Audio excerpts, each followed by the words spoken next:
Greetings and salutations, I'm Zook, your lovable Norman, and welcome back to Geeks Anonymous. In this video, we'll be beating BU while undergeared, getting married for free, obtaining our crimson weapons, and completing 16.2 Terra Gloria. We began our journey by running Sarah's memory and then doing our daily Banquet of Heroes quests for honor tokens. Most of these quests are variations of the side quests already covered in the previous video with slight variations to them. Up until this point, our attempt at fighting BU in the Room of Consciousness had previously gone unsuccessful. However, a little pouring in chat taught us of a method to defeat the BU fight easily, even while undergeared. First, we head to Creatura Academy since we don't already have a pet and do the pet tutorial to gain a free little pouring at max loyalty. During the stream, we actually let the other little pourings in chat name our new friend, Bait. First of all, it should be noted that the renovated Amdarius is actually a non-boss monster and undead. Therefore, you can use a resurrection, turn undead, or even a Yggdrasil leaf to easily kill it. However, if you don't have access to one of these, you can cheese this the same way we're actually going to cheese BU. Once you fight BU, lure her up to one of the northern sections of the map and leave her there. Then head into the center of the arena. Occasionally you'll see a pop-up from Iris that will normally allow you to lure her over and cause a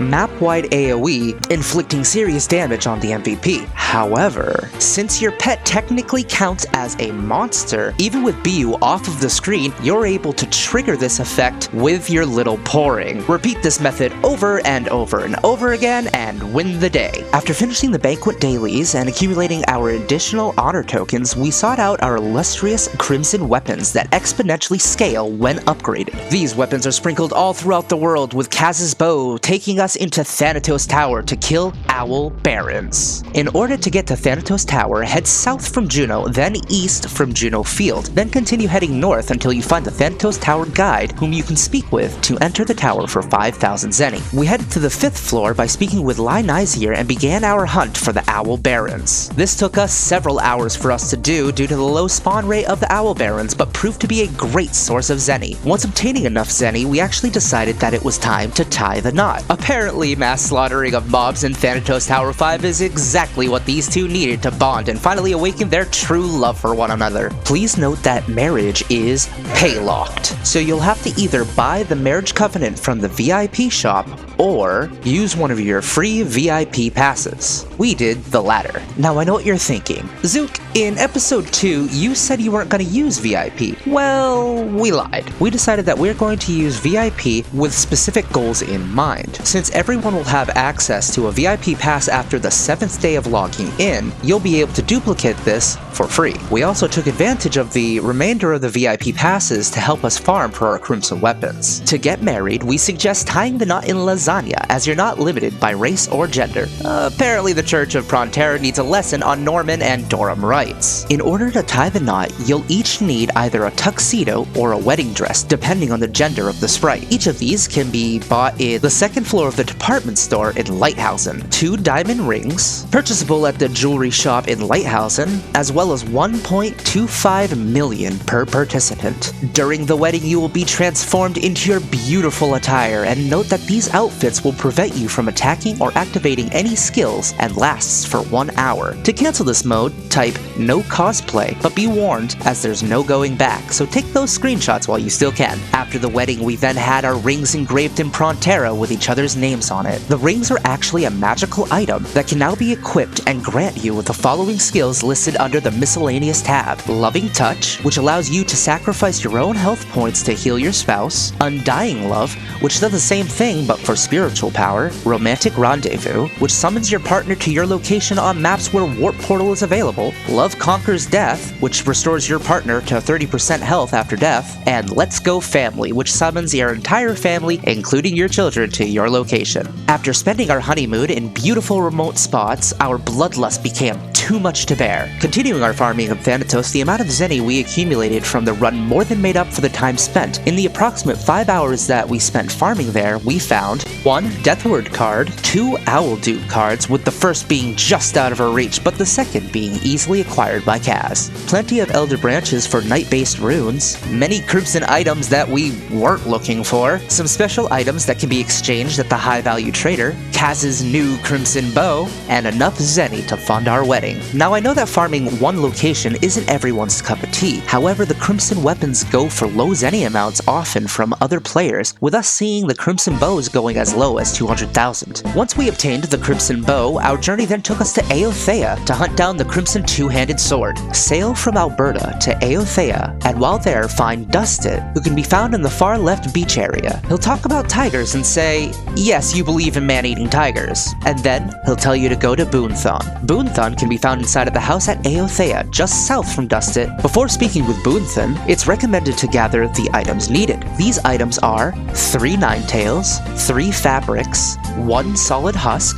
3 Holy Water, and 1 Yggdrasil Leaf. Upon bringing her these items, she'll give you the Holy Threads which allow you to travel to level 1 of the dungeon. Heading outside her house and east onto the field map, continue east until you find an NPC that asks you if you really want to go down there. Say yes, and you'll be moved to the bottom of the valley. This is where you'll find a maze that you have to go to 6 specific points on the map in order to unlock the second layer of Aothea. These locations are 198 by 164, 87 by 15, 268 by 214, 147 by 274, 99 by 118, and 17 by 189. Now you may be tempted to use teleportation or fly wings to easily traverse this area, however, doing so could land you in the middle of one of these pools, and you'll instantly die. Learn from my mistakes. Upon activating the 6 spots, return to Boonthon and asks you for the remainder of the items you've accumulated. She'll then make you some holier threads and you'll be able to traverse the maze and access level 2. This granted us access to our praised location, and due to the high spawn rate of the Tamruans, we found the Crimson Two-Handed Sword in precisely 5 minutes and 43 seconds. A stark contrast to Thanatos Tower. We then went to Prontera and each bought a safe to +7 certificate for our Crimson weapons, then bringing those tickets to the upgrade NPC in Prontera to improve our new arms. Upon finishing all of our Banquet of Heroes dailies, we returned to Prontera Prison where we purchased extra Noblesse gear and improved them to +9. By taking these +9 pieces of armor,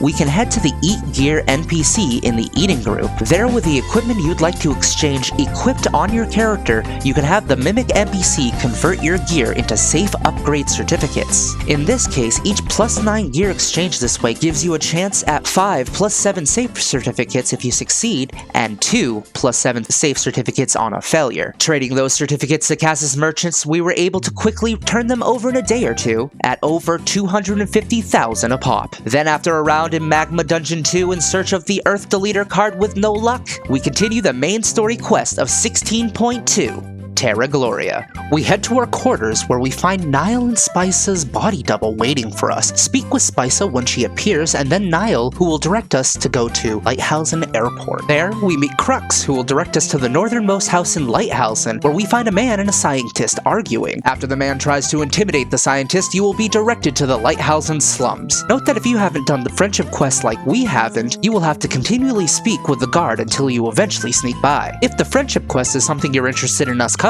then please let us know in the comments below. Once in the slums, you'll find a man at 309 by 263 who will be suddenly surprised by a Heart Hunter. The Heart Hunter wasn't expecting all of us, however, and kamikazes himself like the watermelons of old. Exhausting the dialogue here will lead you to Prontera, where you will see Niall and Spica waiting for you. Speak with Niall and you will be directed to Juno Airport this time to find Crux once again. Enter the hotel, head up the stairs, then south to the furthest room where you will find Spica. She'll introduce you to Philippontes, who prefers to be called Tess, and has you travel to Einbrock. To get to Einbrock, we go to the Islud airship to Juno, and transfer over to the Schwarzwald airship, which takes us directly to Einbrock. In Einbrock, head to the unusual person by the train station, who will reveal themselves as Lazy, have you enter a very small hole that leads to Einbeck. Speak with Lazy at the Einbeck train platform, and then meet him by the collapsed person at 76 by 131. Then Lazy will direct you to 217 by 82, where you will find a secret entrance in the Klana Namiri Rebellion base. Once inside, speak with Lazy, then head into the base where you will find him once more. You'll be directed to the fierce Elena, where you will have to fight her in order to prove yourself worthy unless you're an Archbishop. After defeating Elena, you will receive 10 Schwartz honor tokens and 200,000 base and job XP. Head up the walkway and speak with the Rebellion leader, then down to the Rebellion guard. Head inside the portal and speak with Dian twice, heading out the room and entering the northern portal. Hand Special Force Command the letter from Dian, then report to the Rebellion leader Rupert once more. Speak with the Rebellion guard leader, who then appears, and then to the Rebellion leader Rupert, and then to Dian in a fierce confrontation. Speaking with Rebellion leader Rupert one final time will grant you 10 additional Schwartz honor tokens and 200,000 base and job XP. Then you'll be directed to Lazy, which will unlock all of the daily quests, which are great for XP, and many of which are simply speaking to nearby NPCs or delivering food items from Sarah's memory. At this point, we speak with Rebellion Squatter Tess, who will offer to transport you directly to Einbeck train station. Take the train to Einbrock and then head to the hotel and head to the second floor just north of the stairs, where Tess will usher you in. After speaking with Tess and Niall, you will be directed to the main instance of this quest, the Heart Hunter base. Head one map north of Einbrock to the southwestern point of the map and speak with Julian twice and reserve the instance. Then speak with the Striker Unit Commander and enter. Entering into the instance, Julian rallies the troops, and we are soon met with waves of Heart Hunters, who we quickly dispatch of before finding Julian at the blockade. Stay away from these sentries as they will damage you for getting too close. Head back to the barrels of gunpowder and pick them up before returning to Julian, while keeping an eye out for spawning Heart Hunters. Julian will blast an opening for us to carefully head through. Head east until we find Julian once more. We then head north to find a suspicious instrument. Give in to your inner Pandora and press the button. Heart Hunters and their upgraded counterparts will spawn. Defeat all of the waves and then return to Julian. Walk back to Julian, who has run out of gunpowder. You will then need to head to a pile of gunpowder in order to get more. Note that you can actually drop a spare on the ground before turning in the prior step, and you will be able to pick it up afterwards to turn in here. Once Julian has the gunpowder, you'll continue past the barricade and meet Heart Hunter Ebel. Defeat her and then receive 10 Schwartz honor tokens, where you will be teleported back outside to Einbrock Field 4. Tell Rookie you're counting on him and he'll warp you back to the Heart Hunter base. Once inside, speak with Rookie once more to start the final instance of this episode, the Werner Laboratory Central Room. Upon using the teleporter, you'll be transported in where you'll find Eisen Werner. Continue north and have him monologue at you once more. When he finishes, you'll find security devices at the north end of each of the rooms. You will need to choose the appropriate words in the brackets. For those of you who may be colorblind, note that the red is the first choice and that the blue is the second. Refer to the guide on screen or head to iro.wiki.org/wiki/Terra_Gloria for the correct answers. Upon disabling all of the security devices in both rooms, go through the door and speak with Eisen once more. You are now given the option to continue the story, however, this fight is extremely difficult and will likely end in your demise, as it's designed for properly geared players at level 175 or higher. To exit, enter the room again, and choose battle to defeat MVP Cutie to be teleported out, or simply Butterfly Wing and return to the Hunter base by foot. You are now finished the instance and will now be returning to Rookie at the Heart Hunter base. He'll direct you to the hotel in Einbrock, where you'll speak with Philippontes and return the Blessing Star to Niall. Return to your quarters in Prontera Castle, where Skya will await your arrival. Veronica will enter after musing about love with Spisa, and you'll receive 10 honor tokens, not Schwartz tokens, 500,000 base and job XP. Spisa will then direct you to Tess at the Werner Laboratory, where you will be awarded with 10 Schwartz honor tokens and 500,000 base and job XP. This is technically the end of 16.2, but we're not quite done, as we're given a small leather bag with 6 character-bound items upon opening it. The items and their owners are as follows: old rings belonging to Knight Windsor at the Prontera pub, locket pendant also belonging to Knight Windsor, a wooden rosary belonging to Sister Margaret at the St. Capitolina Abbey, a portal sewing box belonging to Hunter Sherried inside the house to the right of the Northern Kaffir in Payon, the decorated archer's thimble belonging to the blacksmith Cleaver in the Juno weapon shop, and the assassin's mark dagger belonging to the Guild Marovitz in the Baroque pub. Now that we have finished Terra Gloria, we head to the Imperial Exchanger and trade in for our +9 Imperial equipment. Hello. And that concludes today's episode of the Free-to-Play series, and I want to thank everyone for watching. This was by far the longest episode yet, and I want to thank all of you for your continued support. Our channel is growing thanks to you, and your likes and dislikes, shares, and bell ding-a-lings have been a tremendous support. Feel free to join our Discord with over 100 new members just in October, and make a leveling party with us today. And if you'd like to join the lovely pornings here in chat, go to twitch.tv/geeksanonymous, and we'll see you there. Till next time, toodaloo. Bye-bye.